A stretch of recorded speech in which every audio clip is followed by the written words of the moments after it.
Qui se moque réellement des musulmans? Est-ce l'apostat qui vous explique pourquoi il a quitté l'islam? Est-ce l'athée qui critique le Coran? Est-ce le chrétien comme moi qui ouvre devant vous le Coran, les hadiths, les tafsirs, les livres de jurisprudence islamique et qui vous dit « mais regardez, lisez, vérifiez par vous-même » ou sont-ce plutôt ceux qui savent certaines choses et qui ne vous les disent pas? Vous avez le droit de savoir. Vous avez le droit de savoir si les affirmations selon lesquelles le Coran n'a jamais subi de modification est vraie. Qu'est-ce que disent vos propres sources islamiques sur ce sujet?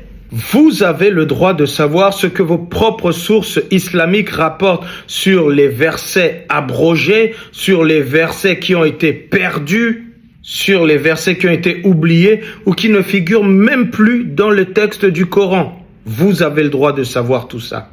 Vous avez le droit de savoir que dans les hadiths, votre prophète a dit qu'il a reçu le Coran en 7 lectures différentes, 7 variantes arabes différentes, ce qui n'est écrit nulle part dans le Coran.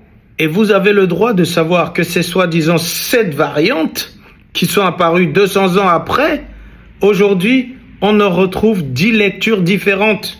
Vous avez le droit de savoir ce que disent réellement les textes islamiques sur l'apostasie, sur le djihad, sur l'esclavage, sur les relations sexuelles avec les esclaves, sur le mariage des jeunes filles prépubères, sur la vie de votre prophète et sur bien d'autres sujets.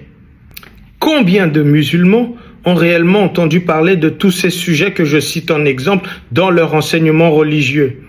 Combien de musulmans n'ont jamais eu accès à ces informations ou à ces textes avant de les découvrir dans la bouche des personnes qui parlent de cela sur les réseaux sociaux, sur Internet? Vous avez également le droit de connaître les résultats des travaux historiques, archéologiques sur les sujets concernant votre religion. Et tous ces résultats posent de sérieuses questions sur la vérité, la réalité des choses qui vous sont affirmées depuis 14 siècles. Vous avez le droit de savoir. Je dirais même que c'est pour vous un devoir intellectuel de savoir, de vérifier, afin ensuite de pouvoir juger si ce qu'on vous dit est vrai ou pas.